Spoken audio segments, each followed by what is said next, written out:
Welcome to Let Me Fix This. Enjoy the video. In this video, I will show how to replace the water pump on a 2006 Acura Mdx.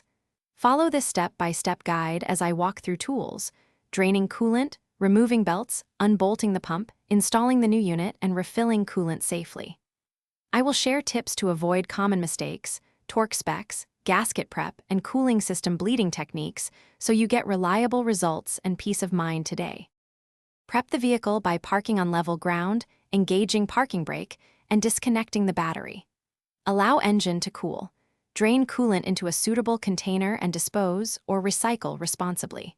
Remove engine covers and belts as needed to access the water pump. Keep fasteners organized and label hoses. Inspect related components like thermostat, radiator hoses, and timing components for wear before proceeding with pump removal. Wear gloves and eye protection. If you're finding this video helpful, please subscribe and like to support the channel. Quick recommendation: upgrade your clean game with the Shark AI Ultra Robot Vacuum, which offers voice control and smart mapping to keep your garage and shop tidy while you work. It saves time so you can focus on the repair.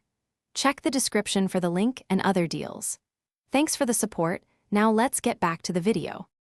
Unbolt the water pump following a crisscross pattern, keeping bolts in order, and remove the old gasket residue thoroughly. Install the new gasket and pump, hand start bolts, then torque to factory specs.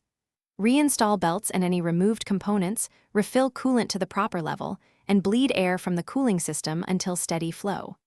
Start the engine, check for leaks, monitor temperature, and take a short test drive to confirm repair success. Thanks for watching. If you found this helpful, don't forget to like and subscribe.